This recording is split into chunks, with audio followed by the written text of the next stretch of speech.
It all started when I was about 8 or 9 years old. Actually, I guess it may have been earlier, but that's around the first memory I have of it. See, I have had sleep paralysis as long as I can remember.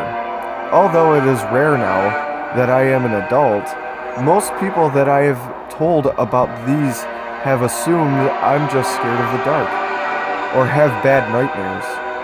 But that's not it, although I am and I do. I have always had very vivid dreams. When I was dreaming, I was there. I could see, smell, hear, and feel. I was also a very adept lucid dreamer, having the choice to affect my dreams at will. That didn't work on nightmares though, and I often had nightmares before these episodes. Horribly vivid nightmares, almost every night. Dreams of falling, fire, death, being alone, in empty spaces, but mostly monsters, and those were the worst. Some of them were your classic 80s slasher film icons, like Jason, Freddy, etc. Those usually involved running and hiding while being in a strange abandoned place, usually creepy abandoned places. The monsters that didn't come from movies were way worse though. Dreams come from your subconscious, so I guess somehow mine created them. Although as a child it seemed like they were from the depths of hell. Twisted, grotesque things. Sometimes vaguely reassembling a human form with missing limbs or too many hideous faces and skin missing or eyes hanging out of their sockets. Some were not human at all. However, giant creatures with wings and razor-sharp claws and teeth, black shadows with red eyes that would just stand in the corner and watch me while I went about mundane tasks like homework or watching TV.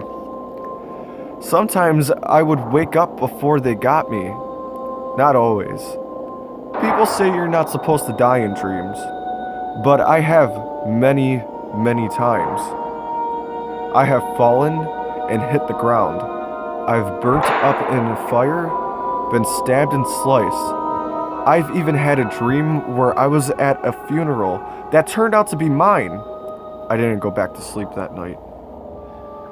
Well, I'm not really scared of the dark per se, or even scared of the nightmares. I am afraid of waking up in the dark. Let me explain what a typical night was for me when I was younger, and maybe you can start to understand. I would fall asleep in my bedroom with the TV on, mostly for light. Sound would be just loud enough to make out what they were saying. Sometimes I would fall asleep on the couch with the light and sound coming from my parents' room before I had a TV in my room. Then the dreams would start. The worst one ever, which I had often, would start with me waking up in my own bed. I would be viewing as though from my own eyes, rather than third persons, as a lot of dreams were. I would look over at my alarm clock, and it would say 3:33 a.m. Always, then the fear would set.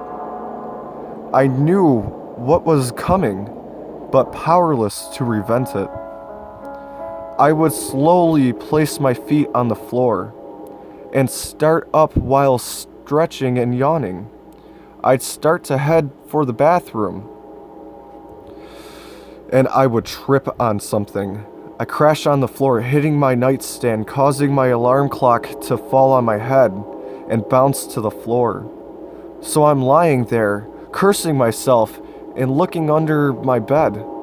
There is nothing there, and I mean nothing. A meager light in my room should penetrate at least a few inches into the darkness, but it's like a wall of black shadow to an empty void. and I freeze with fear. Suddenly, two small blue orbs of fire appear directly eye level with me. The eyes of unknown being staring into my soul. Its breath was the worst part. I would see it and smell it at the time. I only knew it was breathing because it came out in a fog, like when you're outside in winter, only it wasn't cold in my room. And the breath upon my face was cold enough to send a chill to my spine. And the stretch, it was as if someone took dead animal carcasses and dirty diapers and lit them on fire with 1,000 matches, like sulfur, burnt hair and shit. My mind would be screaming, "Run! Hide!" But my body is frozen. I am hyper aware. I can feel every muscle in my body tense up in preparation, but nothing happens. Then it grabs me. I see nothing, no limbs of any sort, but I am being dragged under the bed. Then I am in total blackness. I can feel its disgusting breath on my neck and fear my heartbeat, but my senses of sight has totally abandoned me. I don't feel arms around me specifically, but I am being held there. It feels like someone has wrapped a blanket made of flesh around me, but it is stranger than I am and holds me completely still. Then I feel its tongue slowly lick from my neck to my ear, as though it's tasting my fear. In a voice I can only describe as broken glass soaking in blood. Gravely and grunting, but wet, it whispers, "What do you like about playing under the bed?" That's when I snapped out of it. I struggled and fight, swinging my elbows and kicking my legs hard as I can, eventually loosening the creature's grip, and I would wake up. Here's where the real fun begins. I would be completely frozen, sometimes to the point where I could not even open my eyes. Sometimes that would be all just frozen for a minute or two. Then I would snap out of it. I'm getting a little freaked out even writing about this. The memories are that vivid as it comes. Other times the nightmares followed me. I remember once I was laying there frozen, trying to force my eyes to close, when I heard that same thick, gravely voice say, "Come back under the bed. The games were just starting." I couldn't turn my head to look towards the sound. Not sure I would have even if I could, but I could feel its cold breath on my ear. I guess I must have screamed, although I don't remember doing so, because my mom ran into my room and turned on the lights. I swear I was a shadow out of the corner of my eye, melt into the floor, heading back under the bed. She checked, assured me there was nothing under the bed. I still don't know what to believe. According to the therapists and counselors I've talked to, I experiencing visual and auditory hallucinations coming to sleep paralysis. They don't know how real it was, though. When I would wake up in bed, once able to move, I would jump off of my bed, making sure to stay well away from the edge, run to my parents' bedroom, and crawl into bed with them. Sadly, until I was about 14. After times, though, I would not wake up in bed as I had fallen asleep. Sometimes after specific dreams, I would wake up on the floor next to my bed, which was the worst, especially if the paralysis kicked in, which was often. I've woken up on the couch, on the floor in my parents' bedroom, on the kitchen floor, in an empty bathroom, even once on the porch.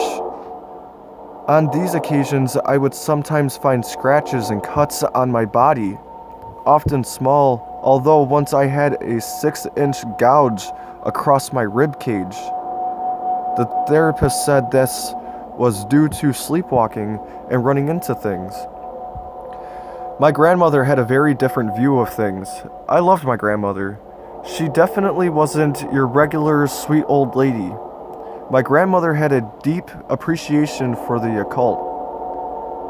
When I told her about my dreams, she crossed herself and did that weird little evil eye hand gesture. I asked why she was freaking out. "My dear, 3:33 is a time of the devil," she explained.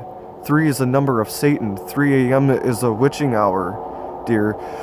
When the veil between realms is thin and reality can be warped, it was more likely that it was an actual demon trying to drag you to the underworld. You are lucky to have survived that attack.